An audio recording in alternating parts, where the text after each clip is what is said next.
हाय students, BA BSc BCom प्रथम semester के अनिवार्य विषय खाद्य पोषण और स्वच्छता के इस अगले वीडियो में एक बार फिर आपका स्वागत है। इसके पहले 6 वीडियोज हम लोग पढ़ चुके हैं। आज हमारा स्वास्थ्य थोड़ा ठीक नहीं है, बीच में थोड़ी बहुत अगर व्यवधान होती है तो उसे प्लीज़ आप लोग इग्नोर कीजिएगा। तो चलिए स्टार्ट करते हैं आज का अगला क्लास। जैसा कि आपको पता है कि BA BSc BCom first semester में हमें पढ़ना है फूड न्यूट्रिशन और हाइजीन को करिकुलर सब्जेक्ट के रूप में, और यह को करिकुलर सब्जेक्ट जो है सभी 6 सेमेस्टर में अलग अलग 6 सब्जेक्ट पढ़ने हैं। तो पहले सेमेस्टर में हमें पढ़ना है खाद्य पोषण और स्वच्छता, जिसका 6 पार्ट इसके पहले हम लोग पढ़ चुके हैं। आज पढ़ेंगे हम लोग 7वां पार्ट। तो चलिए स्टार्ट करते हैं। आज हम लोग पढ़ेंगे कि संतुलित आहार को प्रभावित करने वाले कारक, संतुलित आहार को प्रभावित करने वाले कारक। तो इसके पहले वाले वीडियो में हम लोग संतुलित आहार पढ़ चुके हैं। डिटेल में पढ़ने के लिए आप लास्ट वाला वीडियो जरूर देख लीजिएगा। जैसा कि हमें पता है कि संतुलित आहार किसे कहा जाता है, तो संतुलित आहार वह आहार होता है जिसमें पर्याप्त मात्रा में क्या होता है, पर्याप्त मात्रा में तो मेन रूप से कार्बोज, फैट या वसा बोलते हैं, वसा, मिनरल्स यानी कि जिसको बोलते हैं खनिज लवण, प्रोटीन जो कि इम्पोर्टेंट है, प्रोटीन, उसके बाद विटामिन्स, ठीक है। इसके अलावा एक और आवश्यक होता है और वो होता है पानी। तो यह सभी के सभी जो तत्व हैं, अगर आहार में यह उपस्थित है, उपस्थित किस रूप में है, तो इनका जो मात्रा है, और इनकी जो अनुपात है, इनकी मात्रा और जो अनुपात है वह अगर सही है, सही मात्रा में, सही अनुपात में अगर हमारे भोजन में उपस्थित है, तब हम इनको क्या बोलते हैं, तो संतुलित आहार बोलते हैं। ठीक है, इसको हमें याद रखना है। याद क्या रखना है, इसमें मेन 5 जो होते हैं वह ये हमारे भोजन में होते हैं, और यह 6 वाला जो होता है हम भोजन के साथ भी, अब भोजन में भी इसको लेते हैं। तो यह जो है कार्बोज, वसा, खनिज लवण, प्रोटीन, विटामिन, पानी, इन सभी की मात्रा अगर हमारे भोजन में सही है, मात्रा और अनुपात सही है, तो उसको हम क्या बोलते हैं, संतुलित आहार बोलते हैं। लेकिन एक ही भोजन एक व्यक्ति के लिए जो सही होता है या संतुलित होता है, जरूरी नहीं है कि वह दूसरे व्यक्ति के लिए भी सही हो। जैसे एक एग्जाम्पल के रूप में हम देखते हैं कि जैसे मान लीजिए एक आदमी को शुगर की बीमारी है, तो जो भोजन सभी के लिए संतुलित होगा वह शुगर के मरीज के लिए नहीं है। क्योंकि जब संतुलित होगा तो उसमें कार्बोज होंगे, कार्बोहाइड्रेट होंगे, और कार्बोहाइड्रेट से शुगर क्या होता है, बढ़ता है, क्योंकि वो सीधे ग्लूकोज में परिवर्तित होता है और ब्लड में ग्लूकोज बढ़ जाते हैं, जिससे शुगर बढ़ जाता है। तो हम एक साइड में देख रहे हैं कि एक व्यक्ति का जो संतुलित आहार है वो दूसरे व्यक्ति के लिए आवश्यक नहीं है कि वो संतुलित है। यानी कोई ना कोई फैक्टर है जो हमारे संतुलित भोजन को भी प्रभावित करता है, और उस फैक्टर में मेन है उम्र, अलग अलग उम्र के लिए अलग अलग, लिंग, अलग अलग तरह के लोगों, महिला और पुरुष के लिए अलग अलग, स्वास्थ्य, कैसा आपका स्वास्थ्य है, कैसी आपकी क्रियाशीलता है, कैसा किस जलवायु में आप रहते हैं, अब विशेष शारीरिक अवस्था क्या है आपकी। यह जो फैक्टर है, इन सभी फैक्टर के द्वारा हमारा जो संतुलित आहार है वह प्रभावित होता है। तो चलिए एक एक को हम अलग अलग से पढ़ते हैं। जैसे अगर हमारा जो पहला फैक्टर है वह होता है एज, क्योंकि एज जो फैक्टर होता है वह बहुत इंपॉर्टेंट होता है। संतुलित आहार को प्रभावित करने में उम्र का जो फैक्टर होता है वो काफी महत्वपूर्ण कारक है। जैसे कि हम अगर देखें तो जो शिशु होते हैं या फिर वे बालक जो अभी बढ़ते हैं या बढ़ने वाले जो बालक हैं, इनको अगर हम देखें तो ये सभी के सभी इस तरह के जो बालक हैं उनको पौष्टिक तत्व, इनको क्या चाहिए? पौष्टिक तत्व चाहिए। और पौष्टिक तत्व क्या होता है भोजन में? वही ऊर्जा प्रदान करने वाला, जैसे कि कार्बोज, प्रोटीन, विटामिन, खनिज लवण, फैट, इस तरह के जो है उनका एक संतुलित बैलेंस्ड होना चाहिए हमारे भोजन में, जिससे कि इनके बढ़ने में किसी तरह का व्यवधान न पैदा हो। अब अगर हम आगे देखें तो इसी के क्रम में जैसे शैशवावस्था आती है, शैशवावस्था या फिर बाल्यावस्था या फिर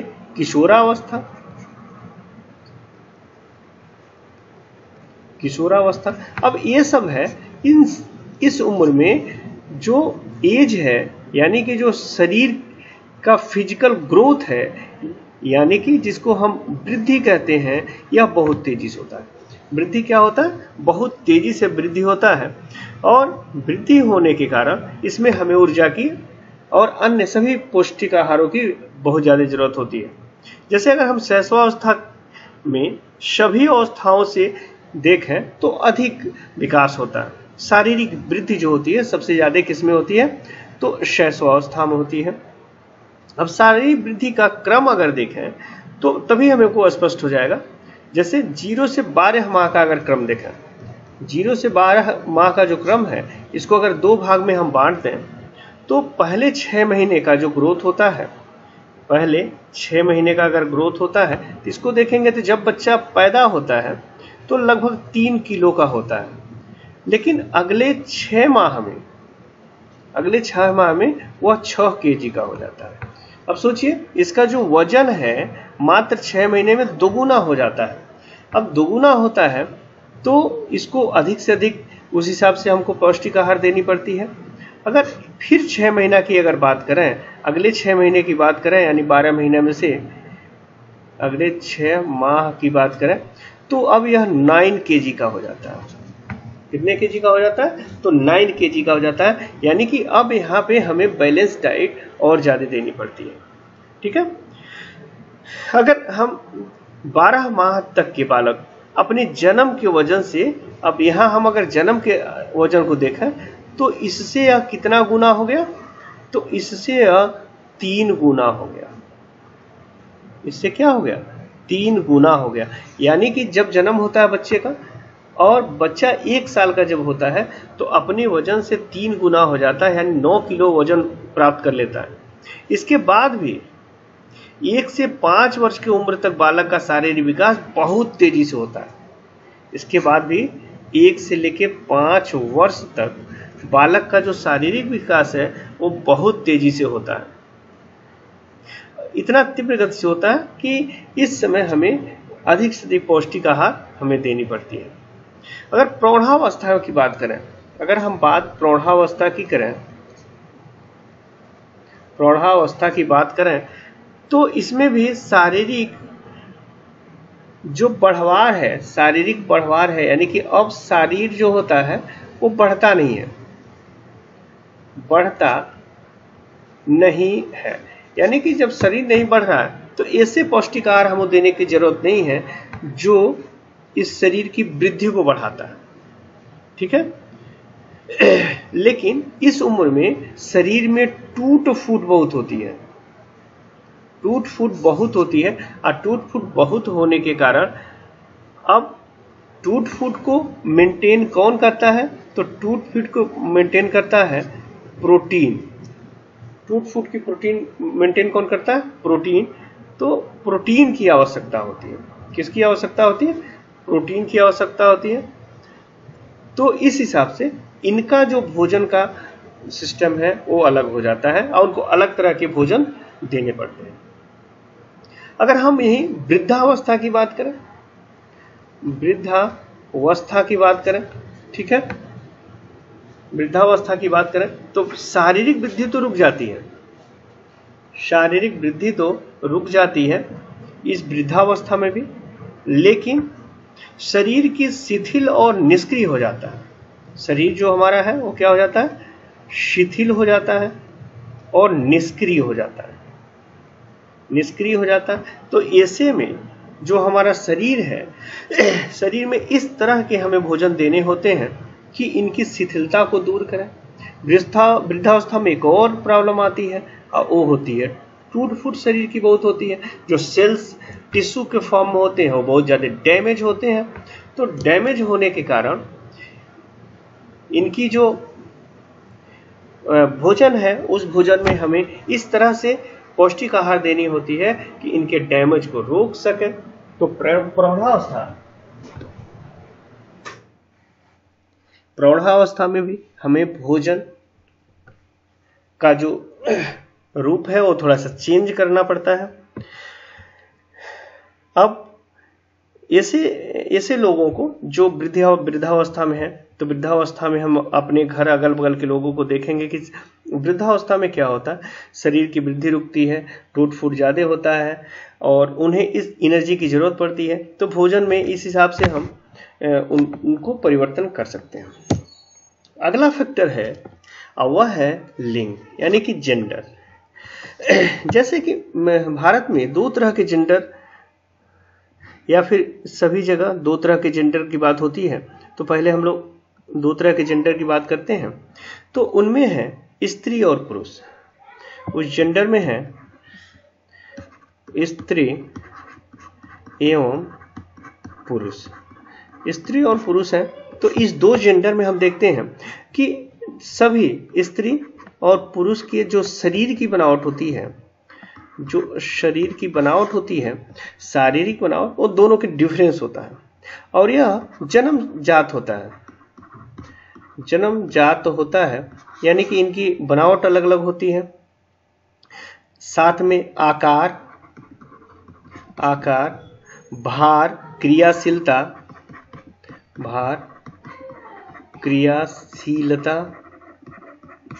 क्रियाशीलता आदि जो होते हैं, आकार, भार, क्रियाशीलता आदि जो होते हैं, इन सभी में बहुत ज़्यादा अंतर होता है। इन कारणों से दोनों की भोजन मांगों में अंतर होता है।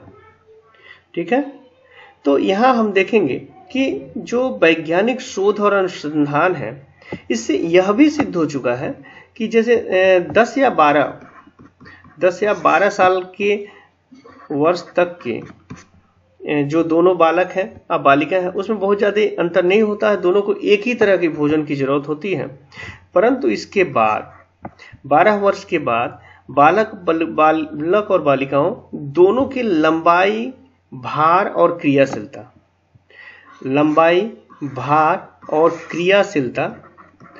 इनमें बहुत अंतर आ जाता है। या इन्हीं कारणों से पौष्टिक तत्वों की मांग में भी भिन्नता आ जाती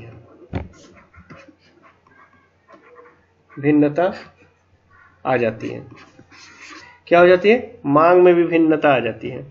प्रौढ़ावस्था में स्त्री की अपेक्षा पुरुष का शरीर, अगर हम प्रौढ़ावस्था की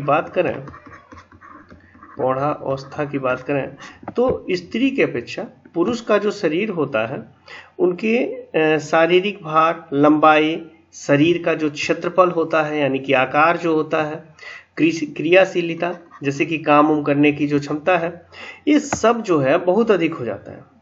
इसी कारण पुरुषों को महिलाओं की अपेक्षा अधिक पौष्टिक आहार की जरूरत होती है, अधिक पौष्टिक आहार की जरूरत होती है या फिर आवश्यकता होती है। वहीं स्त्री को अगर देखें तो उनको पुरुष की अपेक्षा थोड़ा सा कम जरूरत पड़ता है।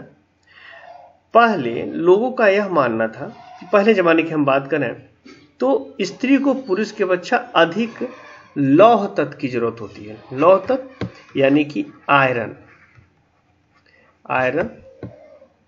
या लौह तत्व, ठीक है, लौह तत्व या आयरन या इसी को Fe बोला जाता है।